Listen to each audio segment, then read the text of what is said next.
Peter King in less than 15 minutes. We call it on Tuesdays our herd hierarchy. Top 10 teams in the league. Here we go. Herd hierarchy. Time is now. Let's go. The top 10 NFL teams according to Colin. Number 10. Minnesota Vikings have a ceiling, but their defense is starting to sort of resurrect itself from last year. I look at a handful of defensive statistics. One of them, third down defense. Right now, they lead the NFL in third down percentage allowed. Their league ranks, so they're getting people off the field, and they're also very good in the red zone defensively. Again, Kirk Cousins in big games, don't trust him, but when you play defense like this, I think they're going to win their division, so Minnesota, number 10.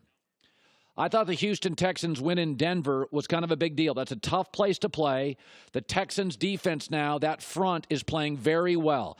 And there are some things in football that make me smile. When quarterbacks who are young and talented, like an Andrew Luck or a Deshaun Watson, come off an injury and they get right back into the groove. And Deshaun's last 3 games, 8 touchdowns, no interceptions, 133 quarterback rating. He's a remarkable young talent. He's a good dude. He's mature enough, emotionally strong.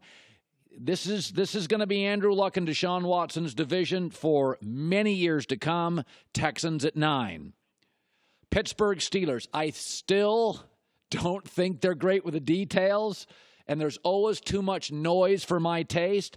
But their last 3 opponents have been held under 300 yards. I don't worry about the offense.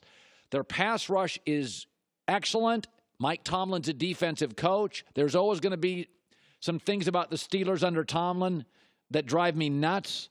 But when I see them get their defense right, I mean, James Conner, give credit to that staff, statistically is better than Le'Veon Bell so far. Steelers at number 8. Eagles coming off a bye. By the way, Doug Peterson's 3-1, the 4 games off a bye, so that's a good sign. Peterson's a good coach. Philadelphia brings in Golden Tate, like the Cowboys with Amari Cooper on a bye. I think of all the acquisitions, this one is really going to be interesting. Golden Tate will be an extension of the running game, and it's really the part of their team. Their perimeter speed is marginal. They don't have playmakers on the perimeter. Nelson Aguilar's good. He's not great. So I think the Eagles, number 3 in third down defense, they get you off the field and get the ball back to Carson Wentz. Eagles at 7. I put the Panthers 1 spot ahead of them. Even though Carolina was outplayed for 3 quarters against Philly, they came back and won in Philly in the 4th quarter. Now, Carolina's always been sneaky good at home. They were 8-0 at home a couple years ago. They're 5-0 at home this year. Their schedule gets much tougher. And of all the teams in the top 10, they're the least dynamic over the top. They're a running game, Greg Olsen, but Cam Newton deserves a ton of credit. He's not the MVP, he's the MVC. It's the most valuable Cam's ever been. 100-plus passer rating in 5 of his last 7 games. He has embraced Norv Turner. They're a power running team. They don't make a ton of mistakes. He's now giving you multiple touchdowns a game. Carolina's schedule, though, gets much tougher this point forward. I got him at 6. L.A. Rams, even when I had them number 1, I said every week, they don't have a consistent pass rush. I don't like this Dante Fowler move. He's a me guy. He's kind of doing his own thing. Marcus Peters this weekend, reverted back to Marcus Peters. Why Andy Reid let him go? Doing his own thing. Ndamukong Suh in Miami, they let him go. Doing his own thing. I don't like the Fowler move. I think the way they look at it, with their offense, they're going to be leading playoff games, and they can't sleep at night if they don't get Dante Fowler, a pass rusher. I don't think he's worth 2 picks. I don't think he's a great locker room guy. Now, again, against the Saints, 45 points, 480 yards, no sacks. Now, I know New Orleans' offense is good. It's not that good.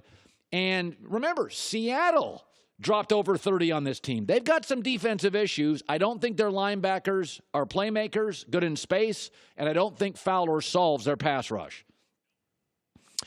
Chargers are good enough to win the Super Bowl, except they just cut their field goal kicker. Doesn't it seem like they're always cutting their field goal kicker?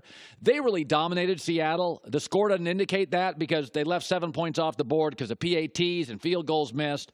But they've won 5 straight. In 4 straight games, their defense has allowed fewer than 20 points, and they're doing this without Joey Bosa.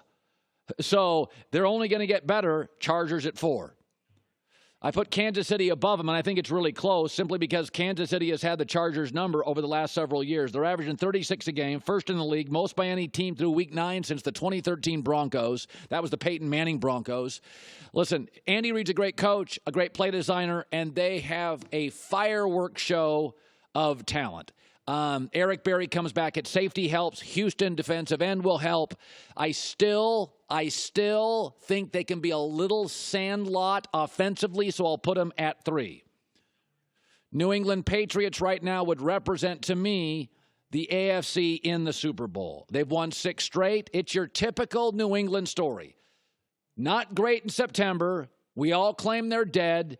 They get red hot in October. And then in November, they play a big Sunday night football game, and they just look fantastic situationally. I'll tell you this, Trey Flowers, anybody notice him Sunday? Defensive lineman, boy, he has become a force. He has become a top 10 defensive lineman in this league. And remember, Sunday, no Sony Michel and no Gronk, and they still won. We had him number 1 last week before the Rams game, and we've got him number 1 right now, the Saints. You can't run on him. You can't run on them. Now, I think they're susceptible, and you saw it on Sunday on the back end of the defense. But the 2 parts of this team, because Drew Brees is so great, that are being overlooked. Their offensive line has only allowed 9 sacks. Their offensive line now has become the Cowboys 3 years ago. Fewest sacks allowed. That's a great offensive line. We just don't know their names. We knew all the Cowboy guys because they were first-round picks. The second thing is you can't run on the Saints. So that defense is better than the Rams and the Patriots, and that offensive line is as good as the Rams and better than the Patriots. Saints, number 1. Good stuff. Hi, everybody. Thanks for watching. Subscribe here to get the latest from the show. Also, be sure to check out more of the best clips from The Herd or go watch a few segments from other shows on FS1.